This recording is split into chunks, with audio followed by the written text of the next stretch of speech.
Boker Tov les Koulam, bonjour à toutes et à tous, je suis infiniment heureux de vous retrouver en cette magnifique matinée que Dieu nous offre sur la terre, j'espère que vous allez bien. Nous allons démarrer tout de suite dans quelques instants, j'espère que vous êtes bien installés en cette magnifique matinée que Dieu nous offre sur la terre. Une matinée de Hanouka, oui, une fête exceptionnelle, celle des Lumières. Installez-vous tranquillement, on va démarrer tout de suite notre shiur de Tania, le Tania du jour. Vous allez bien? Tout va bien? Eh bien, c'est l'essentiel. Varikoti lachem racha, had belidai, had belidai, had belidai, had belidai, dai, dai, dai, dai, dai, dai, varikoti lachem racha, had belidai, had belidai, had belidai, had belidai, dai, dai, dai, dai, dai, sheiveru. Siftotechem, hoy brilo, madayedayedayat sheiveru. Siftotechem, hoy brilo, madayedayedai. Varikoti lachem bracha, ad belidai, ad belidai, ad belidai, ad belidai, yedai, yedai, yedai, yedai. Varikoti lachem bracha, ad belidai, ad belidai, ad belidai, ad belidai, yedai, yedai, yedai, yedai. Ad sheivelu siftotechem, hoy brilo madai dai dai. Ad sheivelu siftotechem, hoy hoy brilo madai dai dai. Varikoti lachem bracha, ad belidai, ad belidai, ad belidai, ad belidai, yedai, yedai, yedai, yedai. Varikoti lachem bracha, ad belidai, ad belidai, ad belidai, ad belidai, yedai, yedai, yedai, yedai. Ad sheivelu siftotechem, hoy bilo madai, dai dai. Ad sheivelu siftotechem, hoy bilo madai, yedai, yedai. Ad sheivelu siftotechem, hoy bilo madai, yedai, yedai. Ad sheivelu siftotechem, hoy brilo madai, yedai, yedai. Varikoti lachem racha, ad belidai, ad belidai, ad belidai, ad belidai, yedai, yedai, yedai, yedai. Varikoti lachem racha, ad belidai. Boker Tov, comment allez-vous? Mais c'est un plaisir de vous retrouver, c'est réciproque. On s'installe tranquillement, on va démarrer tout de suite. Ad belidai, ad belidai, yedai, yedai, yedai, yedai. Ad sheivelu siftotechem, hoy brilo madai, yedai, yedai. Ad sheivelu siftotechem, hoy brilo madai, yedai, yedai. Ad sheivelu siftotechem, hoy brilo madai, yedai, yedai.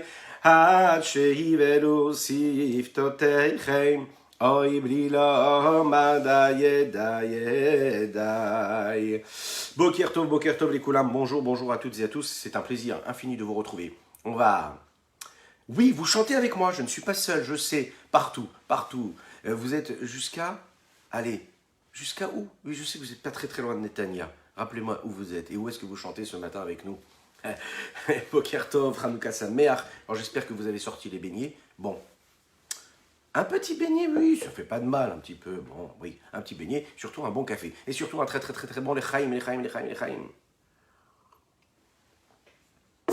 Ah là, imaginez un petit peu quel exemple nous pourrons prendre aujourd'hui pour démarrer ce Tania. Oui, c'est un Tania très particulier aujourd'hui. Nous allons parler de la pensée, nous allons parler du cœur et de l'action. Nous avons tous souvent été confrontés à cette situation, et nous sommes tous les jours confrontés à cette situation, à savoir cette question-là. Qu'est-ce qui est le plus important? Être un juif du cœur ou être un juif d'action? Qu'est-ce qui est le plus important? Est-ce que c'est le plus important d'avoir une bonne pensée ou surtout des bonnes actions? Un bon cœur ou des actes concrets? C'est quoi? L'intention qui compte ou les actions qui comptent? Moshe, Ishuv, Bruchin dans le Shomron. Ça, c'est le top du top. En plus, à côté d'Ariel. Et c'est le rêve, c'est le rêve. Elle a bien, embrasse-la nous, embrasse cette terre-là d'Israël pour nous, Moshe. Et donc, notre Tania, on pourrait par exemple donner cet exemple-là, hein, si vous voulez. On va commencer par cet exemple-là. Nous avons deux approches, un juif du cœur, un juif d'action. Il y en a qui pensent qu'en réalité, il faut être un juif dans le cœur, avec des valeurs juives, des bonnes intentions, le travail sur nos traits de caractère, la personnalité. Être juif, c'est être un être exquis, raffiné. Oui, être juif, c'est vraiment tous ces petits détails qui font ce que nous sommes. Et que c'est très très important d'avoir un comportement irréprochable, de se comporter selon les lois méticuleuses que la Torah nous donne, mais également comprendre que le judaïsme, c'est quelque chose de technique, de très précis, et qu'il faut respecter chaque petite chose qui nous est donnée dans la Torah. Bon, c'est une façon de voir. Il y en a qui pensent que non, être juif, c'est être juif dans les actions qui se précisent dans tout ce qui est écrit dans la Torah, de se comporter selon le Shulchan Aruch, de faire attention à chaque chose, chaque élément. Il y en a qui vont se dire, c'est moins important, le cœur suffit. Et si je ne fais pas attention à tous les détails que la Torah me demande de respecter, c'est pas grave. Quelle est l'approche avec laquelle que nous devons suivre et avec laquelle la Chassidoute nous demande de vivre? Alors vous êtes à la maison, n'hésitez pas, ou vous êtes en voiture, vous êtes déjà au travail, n'hésitez pas, vous êtes dans les transports en commun, tout est ouvert à partir d'aujourd'hui, c'est bien ça? Oui, nous retrouvons une quelconque liberté, et ça c'est exceptionnel, liberté physique. Ce qui est important maintenant, c'est de se libérer psychologiquement, intellectuellement. Oui, là où vous êtes, inscrivez dans les commentaires, qu'est-ce que vous pensez? Quelle est l'approche qui vous est préférable? Celle du cœur ou celle des actions? Ou est-ce que l'on peut avoir les deux? Est-ce qu'on peut travailler pour avoir et l'approche du cœur et l'approche des actions? On va voir ensemble qu'est-ce qui est le plus préférable, qu'est-ce qui est le meilleur. Voilà. Alors, pour ceux qui sont sur Zoom ce matin, on a un petit souci au niveau de l'image. Je fais au mieux, d'accord? Vous avez le son, je fais au maximum. Vous m'en voulez pas, je sais que vous m'en voulez pas, c'est particulier. Bah oui, un petit problème de mise en place ce matin pour le Zoom. Sinon, vous êtes sur Facebook Live, sur Insta, et ça se passe super bien. Et ça, c'est parfait. On a déjà une réponse de Igal qui nous dit « Les deux sont importants ». Razak Igal, c'est un plaisir. Je compte sur vos partages, messieurs. Dames, oui, partagez, commentez, likez, c'est important. On y va, c'est parti. Attachez vos ceintures. Eh bien, nous y allons. Nous avons parlé dans le dernier shiur ensemble, c'est-à-dire hier, de 3 vêtements, 3 outils qui sont à notre disposition pour accomplir la Torah et les mitzvot. Mais tout simplement, ces 3 outils-là qui sont à disposition d'un homme pour vivre dans sa vie de tous les jours, à savoir la pensée, la parole et l'action. Ils expriment ce que l'intellect ressent, ce à quoi il réfléchit et ce qu'il fait naître dans nos sentiments, dans nos sensations. Aujourd'hui, on va voir, est-ce que l'intellect et les sentiments, véritablement, c'est le plus important, ou ce qui est plus important, c'est les outils que nous utilisons pour véhiculer cet intellect et ces sentiments-là? On va voir une réponse en réalité à cela. Est-ce que c'est plus important d'avoir le cœur ou surtout l'action? Qu'est-ce qui est plus important? Quand vous regardez un homme, une femme, quand vous regardez une personne, qu'est-ce qui est plus important? Ses vêtements, ses habits, son apparence, ses bijoux, ou sa propre personnalité, sa propre personne? Qu'est-ce qu'on regarde en premier? Deuxième chose, on va essayer de comprendre, est-ce qu'il est possible de toucher l'infini? Ah, vaste programme, vous allez me dire. Mais oui, le Tanya va nous donner des éléments de réponse. Comment un homme qui est limité peut se rattacher, s'attacher, se lier avec l'infini que Dieu est? Et puis nous allons parler de cette Torah qui est considérée comme de l'eau. Et pourquoi est-ce que la Torah est considérée comme de l'eau? Et comment cela va nous apporter énormément à notre vie de tous les jours? Alors, est-ce qu'il peut y avoir une situation où un homme serait habillé d'un vêtement, d'un beau vêtement, d'un des très très beaux couturiers, ou pas d'ailleurs, mais qui serait en réalité beaucoup plus cher, qui aurait beaucoup plus de valeur que lui en aurait? Bien sûr que non. Les plus grandes œuvres des plus grands artistes et des plus grands couturiers n'équivalent jamais à ce qu'une personne peut être. Une personne dans ce qu'elle est, son âme, son esprit, son corps, sa personnalité. Oui, on peut avoir le plus beau des vêtements, la plus belle des marques, mais ça ne changera ça jamais. C'est-à-dire que la logique nous dit clairement que le vêtement, peu importe combien il coûte, il est là à la base pour recouvrir, pour protéger un corps, pour peut-être parfois donner une image, d'envoyer des informations particulières que l'on va envoyer à travers ce vêtement-là. Mais il est là pour nous recouvrir. Comme les bons aliments que nous allons consommer, on peut choisir les meilleurs plats qui vont coûter les plus belles sommes, ça restera de la nourriture qui est là pour nourrir une personne, et rien plus, et rien de plus. Alors, la logique nous le dit, que le vêtement est là pour servir l'homme, et donc il est assimilé à ce que l'homme peut porter, et il est assimilé à sa fonction. C'est ce qui se passe dans l'âme. Vous avez une âme qui, elle, est composée de l'intellect et du sentiment.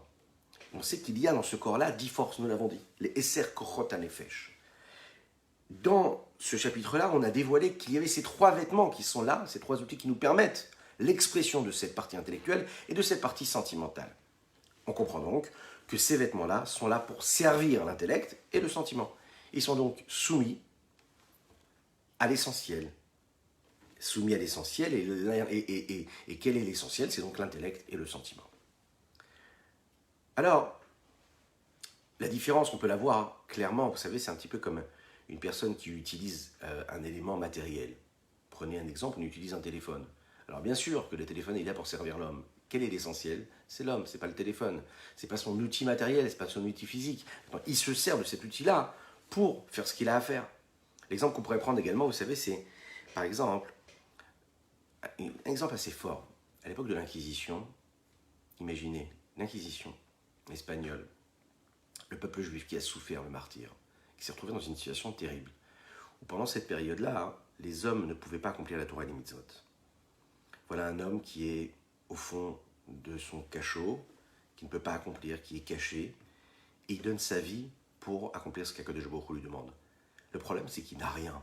Arrive le jour du Seder, arrive le jour de Pessah, il a vraiment envie d'accomplir la mitzvah du Seder, il a vraiment envie d'accomplir la mitzvah de manger la matzah, il a vraiment envie également de faire le Seder, quoi, de manger du maror, de tremper le maror dans le charoset, de vivre ce moment, de boire les 4 coupes de vin, mais il n'a pas tout ça. Alors il décide de fermer ses yeux, et dans son cœur, il y a une véritable concentration qui se crée, il y a des larmes qui coulent de ses yeux, mais il se concentre et il s'imagine manger de la matzah, il s'imagine manger du maror, il s'imagine boire les 4 coupes de vin de Pessah. À ce moment-là, il a toutes les kavanotes qui sont nécessaires. Lui, il pense véritablement à ce que cette mitzvah-là est censée nous demander de vivre. Donc il est concentré sur ça. Il accomplit la mitzvah dans la pensée. D'un autre côté, vous avez au même moment un homme libre, de l'autre côté du monde, complètement, en bord de mer, mais lui n'accomplit ni la Torah ni les mitzvot. Et là, on vient, avec un pistolet sur la tempe, on vient lui demander, l'obliger à manger et à consommer de la matzah. Ouais. Ben d'après vous, qui c'est qui a accompli la mitzvah? Celui qui a été obligé de manger de la matzah, puisque c'est le jour de Pessah, il a accompli une mitzvah, puisque le commandement de la Torah, c'est de manger de la matzah à Pessah.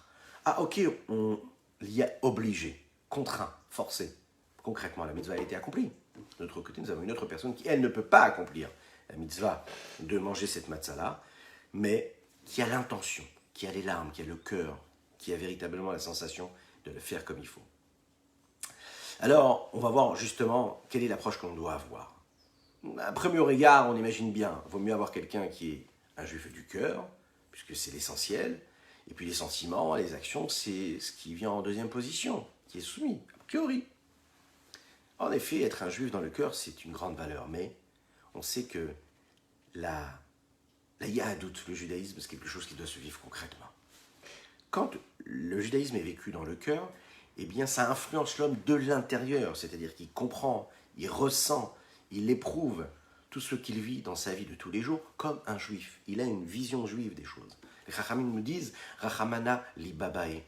La Torah a besoin de cœur. Dieu attend de nous que ce soit vécu avec du cœur. Rachamana li babae, Akadosh Baruch Hu, Dieu, qu'est-ce qu'il veut? Il veut ton cœur. Il ne veut pas juste que tu fasses les choses comme ça. Il veut que tu vives les choses. Quand on fait la tefila, on appelle ça la avoda shebalev. Vous savez ce que ça veut dire, avoda shebalev? C'est le travail du cœur. C'est-à-dire que quand tu te mets devant ton livre de prière, tu dois mettre tout ton cœur. Tu ne dis pas juste les mots techniquement. Tu n'es pas un robot. Ou le hovdo bechol evavechem, on doit servir Dieu avec tout notre cœur, avec amour. Ça, c'est véritablement une mitzvah. Ça, c'est vraiment l'accomplissement.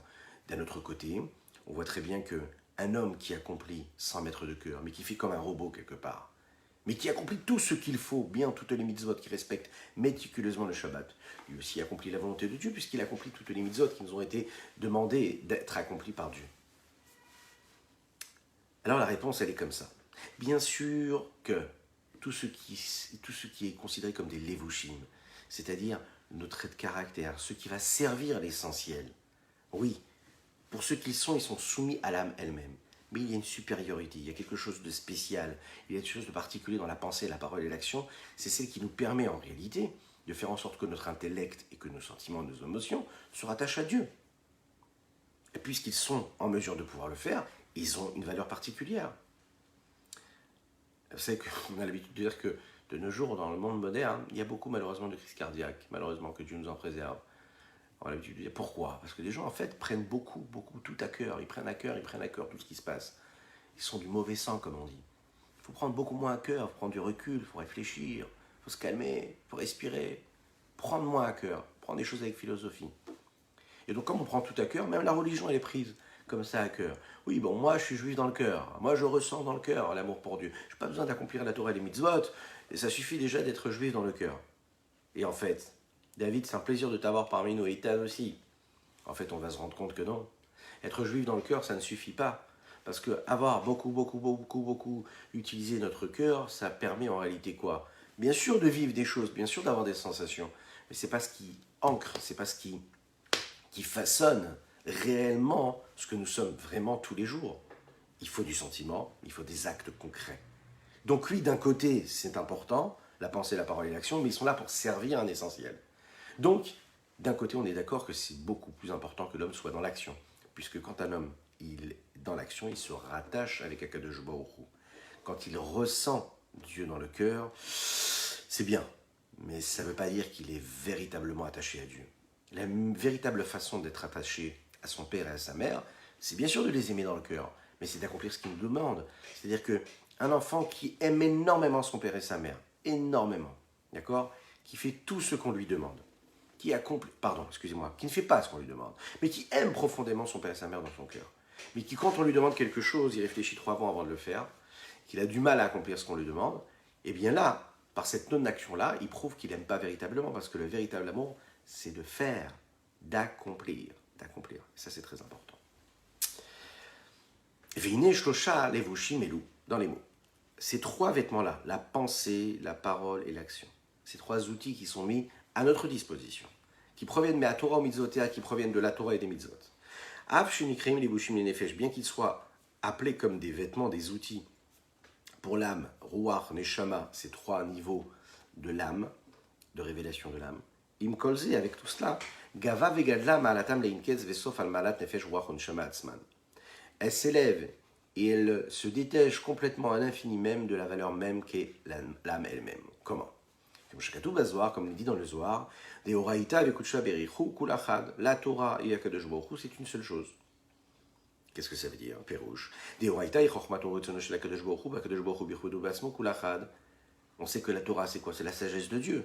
Et cette sagesse de Dieu-là, c'est la volonté de Dieu. Puisque dans la sagesse de Dieu, il y a la volonté, dans la volonté de Dieu, il y a la sagesse de Dieu. Et dans la Torah, il y a quoi? La sagesse de Dieu. Akadosh Baruch Hu, parce qu'il est dans son honneur, dans tout ce qu'il est de grand, de ce qu'il est. Kulachat, c'est une seule chose. Donc la Torah, c'est Dieu. Dieu, c'est la Torah. Comme nous l'avons expliqué au nom du Rambam de Maïmonide, que Akadosh Baruch Hu, lui, c'est la connaissance, c'est lui le connaisseur, c'est lui qui donne cette connaissance-là, et donc il est tout, donc il est la Torah même. Il y a 2 petites histoires qui peuvent nous faire prendre conscience un petit peu, qui représentent ce dilemme que nous avons entre les sentiments du cœur et l'action concrète.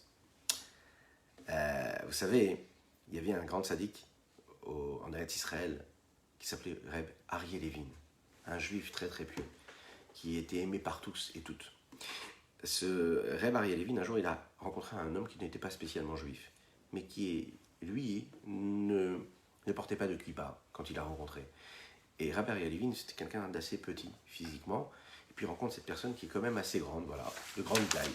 Et là, il le regarde comme ça, et il lui dit « Ne t'inquiète pas », parce que lui se souciait de ne pas avoir sa kippa.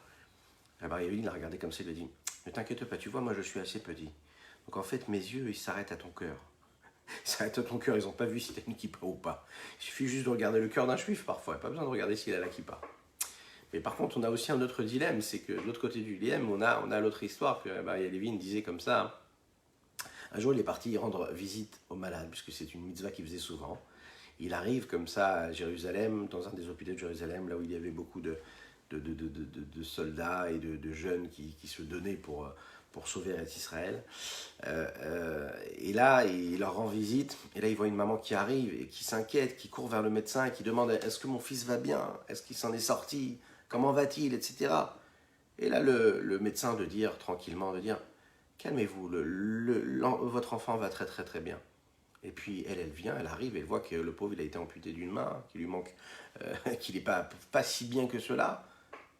Et il voit que tout son corps est attaché à toutes sortes de transfusions, etc. Elle est inquiète, elle dit mais comment ça se fait que vous me dites que mon fils va bien alors qu'il y a tout ça? Alors le médecin l'a regardé comme ça, il lui a dit l'essentiel c'est que le cœur aille bien. Si le cœur va bien, ça va, le reste ça pourra passer après. Rabbi Elvin disait en réalité que oui, le cœur ça suffit, mais il faut que tout le reste aussi aille bien. C'est la raison pour laquelle cette maman-là n'était pas si contente que cela. Oui, le cœur c'est important, mais il faut que tout le reste aille comme il faut. Ce cœur-là, il va falloir l'emporter, l'amener quelque part, le faire vivre, le faire bouger, le faire grandir. Et lui, il a besoin du reste du corps. Pourquoi est-ce que le judaïsme est attaché vraiment à tous ces petits détails qui sont importants dans notre vie? Pourquoi est-ce qu'un juif il a besoin de créer ces petits détails qui est dans les petites choses? Vous savez, par exemple, prenez les mitzvot.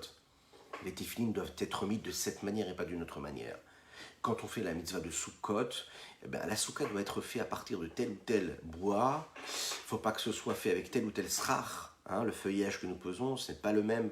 C'est pas tous les srach qui sont permis. Vous avez d'autres détails dans tout. Il faut prier précisément selon un rite dans une prière. Il faut prier à un moment précis et pas à un autre moment. Le temps de la tfila est prédéfini. Et quand on dépasse le temps de la tfila, la tfila, ça n'est plus le moment. On peut quand même prier, mais ça n'est plus le temps de la tfila qui a été fait comme il fallait. Comment est-ce qu'on fait de la matzah? La matzah, c'est de la matzah. Et le chametz, le chametz. Pourquoi tous ces petits détails? Et surtout, comment un petit changement dans un des petits détails de chaque mitzvah que la Torah nous demande, nous ordonne, nous fait écarter complètement de la volonté de Dieu. Comment ça se fait?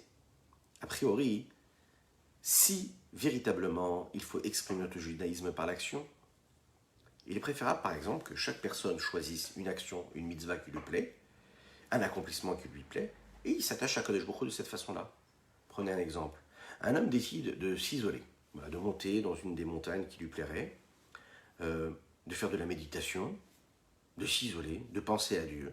L'autre, tout simplement, il déciderait que pendant une semaine, il arrêterait de manger, de consommer quelconque aliment. De cette façon-là, de se détacher de la matière, de la matérialité, de la grossièreté du monde.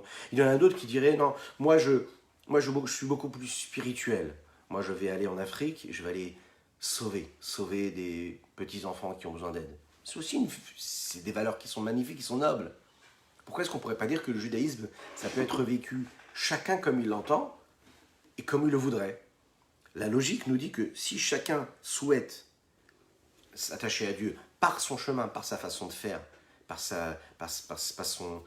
ses aptitudes, par ses sensibilités, il pourrait servir Dieu de manière beaucoup plus riche, beaucoup plus élaborée, beaucoup plus authentique, beaucoup plus personnelle. Pourquoi est-ce qu'on doit tous suivre comme des petits moutons ce que les chachamim, nos sages, nous dictent, et dans les petits détails, et courir après un bon étrog, et courir après un aliment qui serait caché comme il faut, et rentrer dans tous les petits détails, etc. Pourquoi?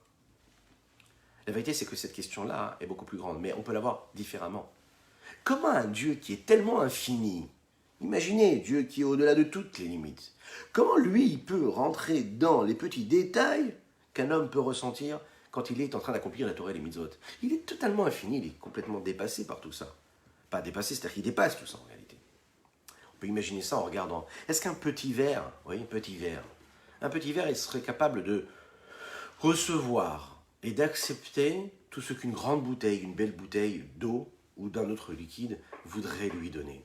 Est-ce qu'un éléphant, pourrait rentrer dans le chat d'une aiguille? Fameuse question. Oui, c'est clair que non. Donc en fait, on voit bien qu'un réceptacle, quand il est limité, il ne peut pas recevoir et accepter ce qui est bien plus grand que lui. Non, ça n'est pas possible.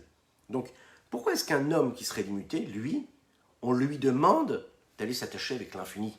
Comment on peut demander à Dieu qui lui est infini de venir se limiter dans les petits détails de la Torah et des mitzvot, dans cette méticulosité? Pourquoi est-ce qu'on ne ferait pas un judaïsme à la loupe globale? Pourquoi tellement se casser la tête sur les petits détails, être aussi méticuleux? Lève-toi, fais Modéani, fais bien Netilat Yadayim jusqu'au bout du poignet, et puis fais bien la bracha, et puis dis la bracha, et quand tu dis la bracha, pense à Dieu, prononce bien les mots, n'avale pas les mots, dis bien les lettres, et ensuite quand tu manges, mange posément, doucement, fais la bracha après avoir mangé, lève-toi tranquillement, ne marche pas vite, ne lève pas la tête trop haut, enfin tout ce que la Torah nous demande à travers toutes les lois du Shulchan Aruch. C'est tellement méticuleux d'être un juif comme il faut. La réponse elle est que véritablement, nous n'avons pas d'autre solution que de servir Dieu avec nos forces. Oui, mais plus nous allons évoluer, plus nous allons devenir des êtres plus spirituels, plus on va se rattacher de cet infini-là. Comment? Alors, peu importe ce que l'on va utiliser comme ce qu'on a appelé les outils de l'âme et des sentiments, que ce soit par la pensée, par la parole et par l'action, un homme, dans ce qu'il est, ne pourra jamais réussir à travers ses limites à atteindre l'infini, à rejoindre l'infini. Pour qu'il puisse, lui, rejoindre cet infini et faire entrer l'infini de Dieu en lui, il a besoin de se détacher de sa matière, détacher de ses limites à lui, comme ce verre-là qui est limité. L'homme, dans ses limites, ne pourra pas atteindre cet infini s'il reste dans ses limites. Il a besoin d'aller chercher quelque chose de plus haut.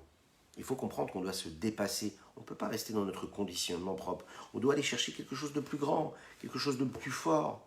On ne peut pas rester comme ça limité, c'est pas possible. Si on reste limité, on ne pourra pas atteindre ce qu'on souhaite véritablement atteindre. Oui, c'est un petit peu, vous savez, on a besoin de se mettre au niveau de l'autre. Ok, c'est la fête de Hanouka, on doit offrir des cadeaux aux enfants, mais il faut aussi offrir des cadeaux à notre épouse. Et puis les femmes aussi, elles doivent offrir des beaux cadeaux à leur mari. Imaginez un mari qui arrive le soir et qui offre à sa femme une magnifique tondeuse, la dernière, celle qui vient de sortir, le dernier cri. Une magnifique tondeuse à gazon. Imaginez, magnifique tondeuse à gazon pour le jardin. La femme regarde ça et dit, bon, ok, très bien, c'est sympathique comme tout, mais ça c'est le cadeau que tu m'offres. Je m'attendais à un beau bijou. L'homme, il se dit, non, on a besoin d'une tondeuse à gazon pour le jardin. C'est primordial, c'est urgent. Oui, mais c'est pas ce que tu as besoin d'offrir maintenant à ton épouse. Il faut que tu lui offres un beau bijou, un beau diamant. Il faut sortir de ses limites propres. On ne doit pas chercher ce que nous aimons, ce qui nous correspond à nos limites. On doit chercher ce qui est nécessaire pour nous. Et donc on doit sortir de nos limites. Pour pouvoir atteindre l'infini de Dieu, on doit sortir de nos limites. Et nos limites, quelles sont nos limites? Nos limites, c'est justement ce qui nous fait dépendre de nos sentiments, de nos émotions, de nos façons de penser, elles limitées. Donc la seule façon d'accomplir ce qu'Akadosh Baruch Hu attend de nous, c'est tout simplement de s'élever, de se rapprocher de Dieu. Et parfois, vous savez, la meilleure façon d'atteindre les sommets d'une montagne, c'est d'accepter que quand on nous jette une corde, on s'attache à cette corde-là. Cette corde-là va nous permettre de grimper, de monter, d'évoluer. Plus je m'attache à cette corde-là, plus je fais confiance à celui qui tire cette corde-là, puisque lui, il est déjà là-haut, plus je pourrai monter.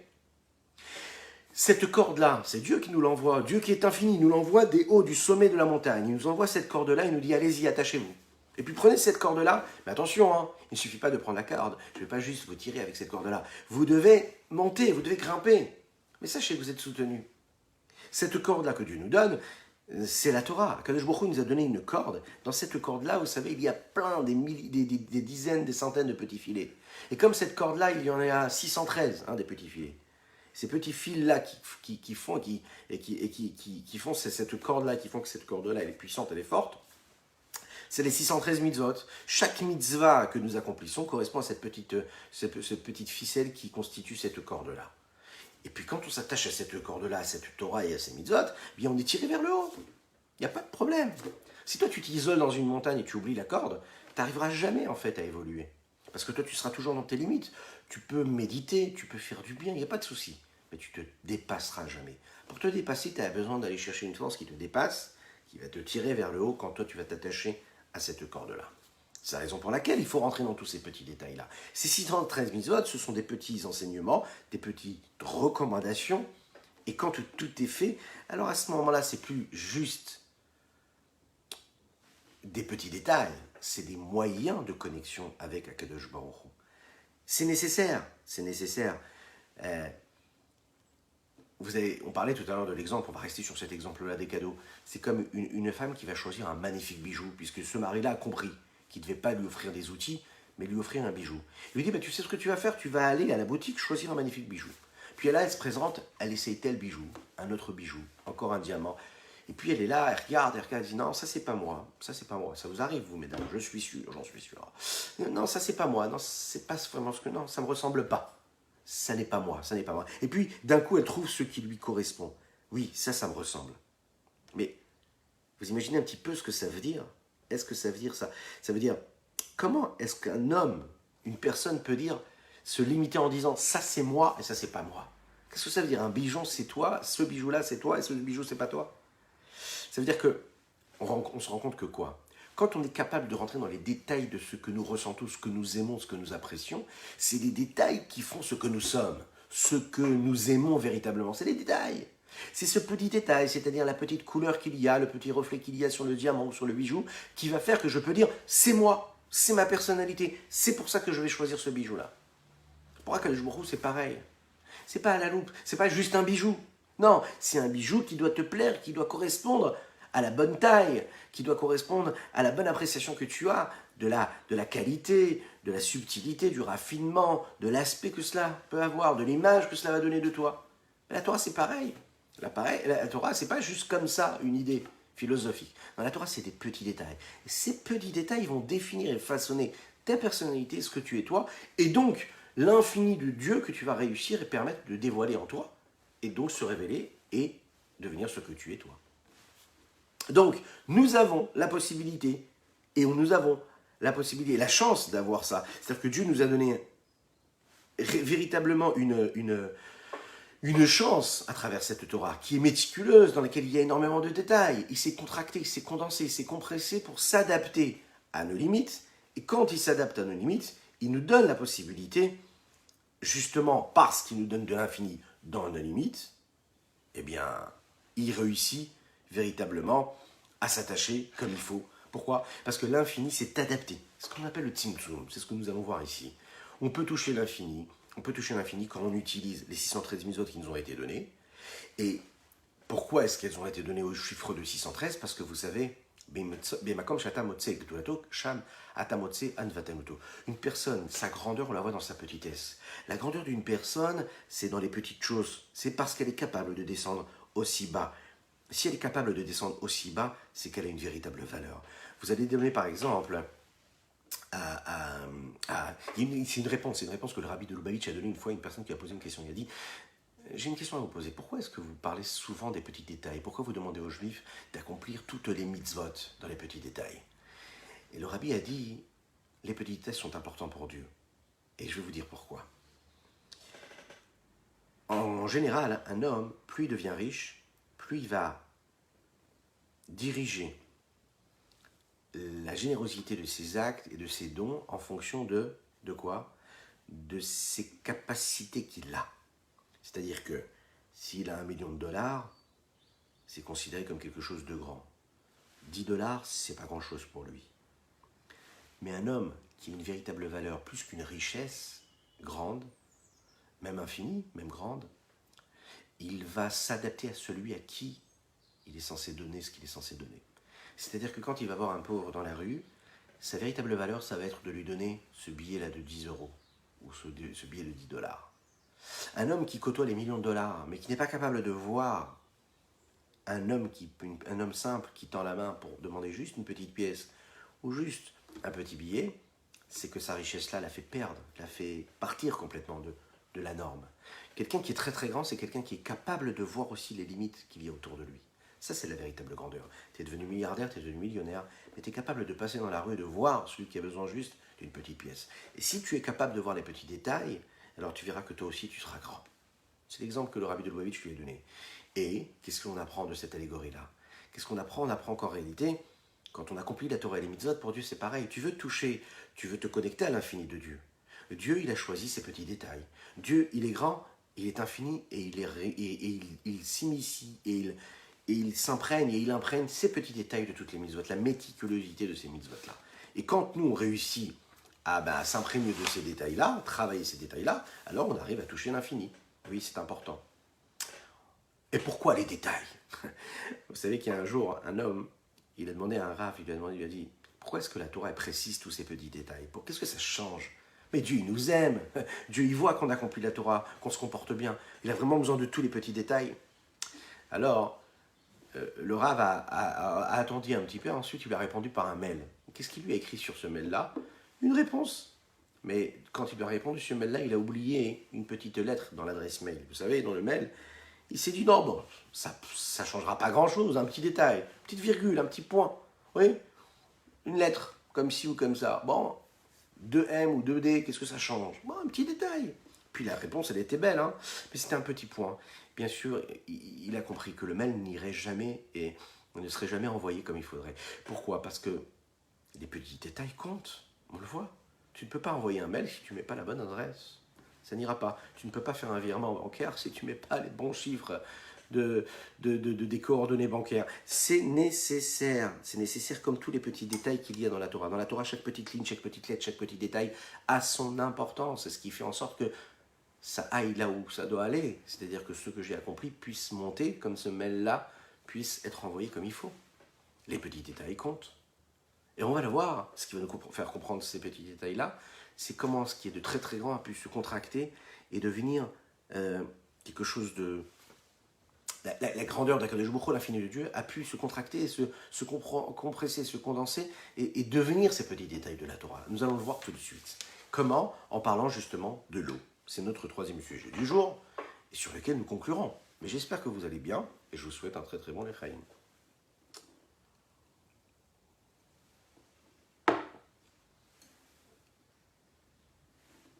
La question que j'aimerais vous poser, c'est est-ce que vous avez la possibilité de partager?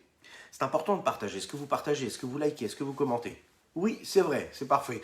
Continuez à le faire, que ce soit en live ou en replay. Vous avez le grand mérite. Nous étudions aujourd'hui pour la Refoua Shelema de Sima Bat-Esther Golda. Qu'Akadosh Baruch Hu lui donne beaucoup de force, de la sérénité, de la tranquillité, de la joie jusqu'à 120 ans. 120 ans, toute la force qui est nécessaire pour cela. Donc Akadosh Baruch Hu est entré dans les petits détails. Oui, il a mis son infini dans le petit détail. La Torah, en fait, c'est pas juste un assemblage de 613 idées philosophiques, spirituelles. Non, les mitzvot de la Torah, ce sont un chiffre de 613, mais qui ont leur importance. Prenez par exemple les tzitzit. Mettre les tzitzit sur soi, c'est pas juste une idée spirituelle qui est là juste pour envelopper le corps de l'homme. Non, c'est quelque chose de matériel, de physique. C'est un tissu qui, lui, est fait de telle ou telle façon, qu'on peut acheter dans un magasin, parfois même très cher. C'est un tissu qu'on est capable de regarder, de peser. Il a un poids, il a une consistance, il a une quantité, il a une qualité. Prenez la mezouza, toutes les mezouzotes ne sont pas les mêmes. La mezouza, c'est pas juste un contenu spirituel du Kriyat Shema. Non, c'est un parchemin qui a été fait à la main, travaillé à la main, une peau de bête, qui a nécessité énormément de temps, de travail, d'énergie. Il a un aspect, et puis ce parchemin-là, il y a un scribe, un sophère qui s'est installé, qui a écrit avec de l'encre dessus, méticuleusement, en pensant à chaque lettre qu'il était en train d'écrire. Et attention, au millimètre près, la lettre doit être écrite comme il faut. Regardez tous les détails. Ça a un poids, ça a une forme, ça a une couleur. Et on attend que ce soit prêt comme il faut, sans parler des arbas minimes. Enfin, toutes les mitzvot, elles ont vraiment quelque chose de très très détaillé. C'est ce qu'il y a dans la Torah de si particulier. Et d'un côté, on voit qu'elle est magnifique, elle est grande, elle est spirituelle, elle est sainte, elle est pure. Mais d'un autre côté, elle rentre dans des tout petits détails. Elle descend le plus bas possible. Et quand elle descend dans la matérialité la plus grosse, la plus grossière, la plus épaisse, la plus opaque a priori, elle reste saine, elle reste sainte, elle reste pure. Et ça, c'est ce qui est excessivement beau. La Torah, elle est comparée à l'eau parce que vous savez que l'eau, elle descend de très très haut, mais ça reste... Quand elle arrive tout en bas, ça reste la même eau. Il n'y a pas de transformation. De l'eau, ça reste de l'eau. Il est dit comme ça dans les textes, Oikol tzameh lemaim, que celui qui a soif aille vers l'eau, aille boire l'eau. Comment est-ce que l'on peut voir ça? Parce qu'il est dit comme ça, En Maïm et la Torah. Il n'y a pas d'autre chose que dans l'eau, si ce n'est de la Torah. Oui, la comparaison qu'on nous donne ici, elle est belle. Pourquoi? Parce que un homme, quand il a soif, il va boire de l'eau. C'est-à-dire qu'il a une sensation de soif, de manque, il va combler ce manque en allant boire de l'eau. Un homme doit être conscient que spirituellement, même physiquement, il a besoin de nourrir son âme et son cœur. Il ne sait pas. C'est comme un enfant. Un enfant, il ne sait pas pourquoi il n'est pas bien, pourquoi il pleure. Il sait que son corps éprouve une souffrance parce qu'il lui manque quelque chose dans sa chair. C'est pas comme un adulte qui n'a pas mangé, qui oublie quelque part que ce qu'il doit manger pour être en bonne santé. Mais l'enfant, lui, il le vit, c'est quelque chose qui est dans sa chair. La Torah, c'est pareil, elle s'exprime dans le monde physique, dans le monde de l'action, mais elle a besoin d'être vécue comme un manque. Et quand on le vit, on est conscient que quand on ne va pas vers cette Torah-là, ben on reste comme une personne qui est assoiffée, eh bien on manque véritablement cette eau-là qui peut nous nourrir, qui peut vraiment nous rafraîchir et nous donner ce dont nous avons besoin. Regardons si vous voulez bien dans les mots, et nous allons terminer notre Tania du jour. Là, il est bien qu'Akadosh Baruch Hu, lui, il est appelé infini. Et à sa sagesse, il n'y a pas de limite, puisqu'on sait qu'il n'y a aucune pensée qui puisse saisir la pensée de Dieu. Également dans sa volonté, sa sagesse, comme il est dit, qu'il n'y a pas de limite, il n'y a pas de recherche à sa sagesse. On ne peut pas comprendre les pensées de Dieu puisque ces pensées ne sont pas nos pensées. On ne peut pas le saisir. Comment est-ce qu'avec une sagesse humaine et des capacités intellectuelles limitées humaines, nous aurons la possibilité de comprendre sa sagesse? C'est sur cela que les Chachamim, nos sages, ont dit là où tu trouves sa grandeur, c'est là où tu pourras trouver sa modestie. Il a contracté Dieu. Sa volonté, sa sagesse dans les 613 mitzvot et dans ses halachot, et dans l'association que l'on peut faire avec toutes les lettres qu'il y a dans la Bible, dans le Tanakh, Torah Nevim Ketuvim, ou Drashotéen, la façon avec laquelle on va apprendre et enseigner tout cela, que ce soit dans les Shebeh Hagadot, ou Midrash Rabbeinu, Chachamenu Zichronan Livracha, ou que ce soit dans les Midrashim de nos Chachamim, de mémoire bénie. Pourquoi? Afin que toute âme, tout esprit, toute âme, c'est-à-dire toutes ces différentes apparences, reflets qu'a l'âme, que ce soit un nefesh, ruach ou neshama, ces trois dimensions qu'il y a dans le corps de l'homme, toute cette concrétion a été faite pourquoi? Pour que l'âme puisse comprendre la volonté et la sagesse de Dieu. Et afin qu'il puisse utiliser les trois outils qui sont la parole et l'action et la pensée pour justement s'attacher avec Dieu. Et par cela, cette Torah-là, quoi? Elle pourra véhiculer, elle pourra transmettre exactement ce message de la Kadosh Baruch Hu, et donc cette âme-là pourra être habillée et vivre à travers ces 10 forces de l'âme, qui elles sont, ces 10 forces, habillées par ces trois vêtements, qui sont la parole, la pensée et l'action. Maintenant, pourquoi de l'eau? Pourquoi cet exemple-là de l'eau? Pourquoi cette allégorie? Ce à quoi je vous dirais un grand lechaïm avec de l'eau. Et pour cela, nous allons parler de Rabbi Akiva. Vous connaissez Rabbi Akiva? ואהבת לרעך כמוך, ואהבת לרעך כמוך, רבי עקיבא אומר, זה כלל גדול בתורה.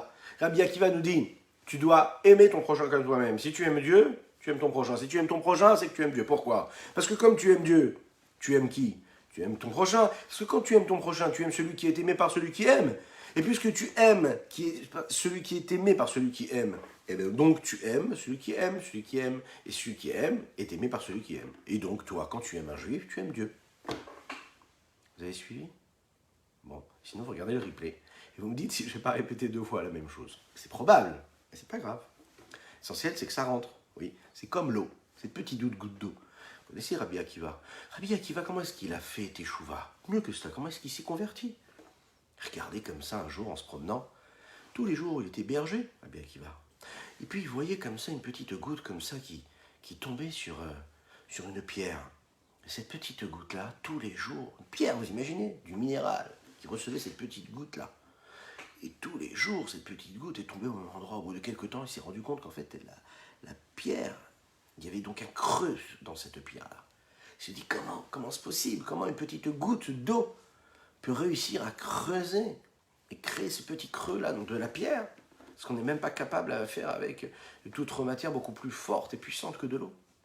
Il s'est rendu compte, en fait, même une pierre, petit à petit, lorsqu'une goutte, tous les jours, une petite goutte tombe comme ça pendant des mois, des années, à la fin, elle réussit à transformer de la pierre. Il s'est dit, moi c'est pareil. J'aurai la possibilité aussi, si j'évolue, si je grandis, si je me bats tous les jours, si je fais des efforts tous les jours, pour faire mieux des mitzvot tous les jours, pour étudier la Torah tous les jours, pour faire la tefila tous les jours, petit à petit, même si j'ai l'impression d'avoir une tête qui est totalement opaque, aussi dure qu'une pierre, mais également un cœur qui est totalement bouché, opaque, dur comme un pierre, chas v'shalom, eh bien petit à petit, une petite goutte, une petite goutte, une petite goutte, ça nous permettra de laisser entrer toutes les valeurs, toute la beauté du monde. En Ma'im et la Torah, Rabbi Akiva va le comprendre. Oui, la Torah, c'est l'eau. La Torah, c'est l'eau et c'est vraiment nécessaire d'en prendre conscience. Et c'est ce qui va se passer justement avec notre cher Rabbi Akiva. Nous racontons en fait que Rabbi Akiva, en fait, quand il avait presque 40 ans, jusqu'à 40 ans, c'était quelqu'un qui ne connaissait pas du tout cette Torah. Il n'a pas réussi à étudier. Il a abandonné. Il s'est dit non, c'est pas possible. Il a vu un jour ce que je vous ai dit là, cette petite goutte, et il s'est dit, je vais pouvoir évoluer. Il va étudier pendant 24 années, vous savez, 24 années. Rabbi Akiva, pendant 24 ans, il va étudier dur la Torah, ça va devenir un très très grand. Rabbi Akiva, il a étudié la Torah en donnant sa vie. Il n'a ni compté les heures, ni compté l'énergie qu'il devait y mettre. L'abnégation était totale. Il n'a même pas eu peur des décrets des Romains, comme le peuple juif n'a pas eu peur des décrets des Grecs. Et un jour, Pappus est venu le voir et il lui a posé une question, un des responsables romains. Il lui a dit, mais je ne comprends pas, tu n'as pas peur de ces Romains? Rabbi Akiva lui a répondu comme ça, il lui a dit, tu sais, un jour il y a un renard qui est parti voir les poissons. Il a vu les poissons et il a vu qu'à chaque fois qu'il se rapprochait de l'étang d'eau, les poissons fuyaient, s'en allaient. Il s'est dit, mais comment ça se fait qu'ils fuient comme ça? Ils ont peur de moi ou quoi? Je ne comprends pas. Sortez de l'eau, et puis moi je vais vous protéger. Voilà. Il leur a dit, ne vous inquiétez pas, moi je vous aime, moi je ne mange pas les poissons. Restez avec moi, je vous garde et je m'occupe de vous, personne ne vous fera du mal. Bien sûr que ce renard-là n'était pas si rusé que ça, il était surtout... Il n'a pas compris en fait. Il n'a pas compris. Et c'est les poissons qui lui ont dit, mais tu ne comprends pas, tu ne comprends pas du tout ce qui se passe. Nous en fait, peut-être que là on a peur, donc on fuit, parce qu'on a peur d'être mangé. Mais si on sort de l'eau, on est sûr de ne pas vivre. Là, on a peut-être peur de ne pas vivre, mais on peut vivre, on a une possibilité. Alors que si on sort de l'eau, l'eau c'est notre oxygène, c'est notre vie, on ne peut pas sortir de l'eau. Rabbi Akiva lui a répondu comme ça, il faut que tu comprennes une chose, que chez un juif, il n'y a pas, on ne peut pas vivre sans la Torah. Même si un juif, il pense vivre sans la Torah et les mitzvot, il ne peut pas vivre, parce qu'il n'y a pas d'oxygène. Il pense qu'il peut vivre, mais il ne vit pas. L'oxygène d'un juif, c'est comme ce poisson dans l'eau. C'est sa vie même. C'est son oxygène. C'est sa vie. C'est la reine. Nimshel Torah lemaim. C'est la raison pour laquelle l'Admor HaZaken nous dit ici la Torah est comparée à l'eau. Maim yordim comme kavod comme namour kachat yordim comme kavodash yirot tzanov chopnei bari ve'roit v'god shabir kulachan ve'et machashavat il.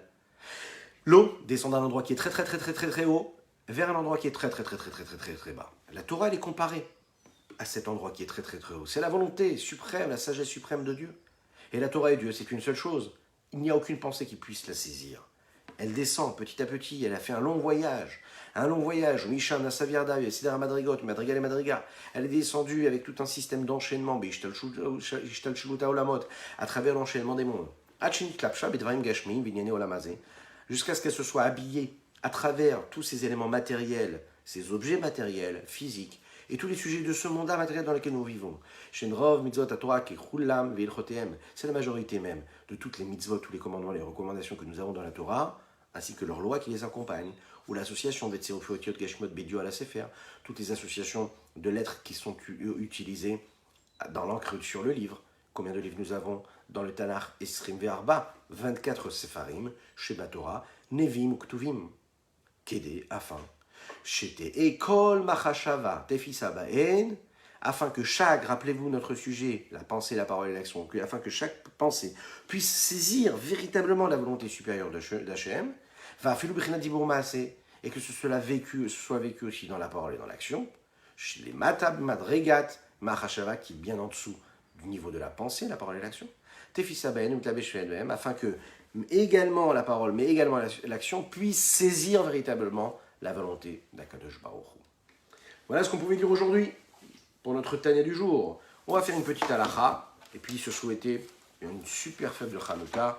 Hanouka Sameach, que Dieu vous bénisse et qu'il vous protège. Alors vous savez que aujourd'hui nous sommes Hanouka. À Hanouka nous disons le Hallel. Nous disons le Hallel et il faut le dire avec beaucoup de conviction et c'est très important de le faire. Pourquoi ? Parce que nous remercions Akadosh Baruch Hu de tout ce qui nous est arrivé. Tout ce qui nous est arrivé, c'est-à-dire que, première chose, on glorifie Dieu, c'est des louanges le Hallel. Donc n'oubliez pas de le faire le Hallel. Après la Tefila, après la Hamida, le Hallel avec la Bracha. Le Hallel complet, tout le Hallel. Pas en retirant les deux Teilim qu'on a l'habitude de retirer, parfois, mais en tout cas pas à Hanouka. Vous le savez, mais on peut le rappeler. Pour la raison pour laquelle nous faisons le Hallel, c'est parce que nous avons gagné la guerre contre les Grecs et parce que nous avons eu le miracle de la fiole d'huile. Et puis, troisième raison, c'est le moment où nous inaugurions à l'époque le début, le commencement des corbanotes qui étaient apportés au Mishkan, puisque c'est le jour, le Chafé Bekislev, le 25 Kislev, que la construction du Mishkan a été conclue. Voilà, je vous souhaite une excellente journée. Priez bien, si vous n'avez pas encore prié. Faites un beau Hallel. Remerciez Hachem pour tout ce qui vous arrive et pour tout ce qui nous arrive. Et puis, faites du bien. Voilà, faites du bien autour de vous aujourd'hui. C'est votre challenge. Soyez bienveillants, soyez bons. Puisque vous savez, la parole, la pensée et l'action, c'est ce que nous a dit Rabbi Shneur Zalman ici. Et ce sont les véhicules de ces valeurs-là de la Torah. Dirigez-les comme il faut. À bientôt. On termine en musique, mais bien sûr, bien sûr. Vaikoti lachem rachat belidai, yad belidai, belidai, yad belidai, dai, dai, dai, dai, dai, dai. Vaikoti lachem rachat belidai, yad belidai, yad belidai, yad belidai, dai, dai, dai, dai, dai, dai. עד שיברו שפתותיכם, אוי בלי לא מדי די די די. עד שיברו שפתותיכם, אוי בלי לא מדי די די די די. עד שיברו שפתותיכם, אוי בלי לא מדי די די. עד שיברו שפתותיכם, אוי בלי לא מדי די די. Bonne journée.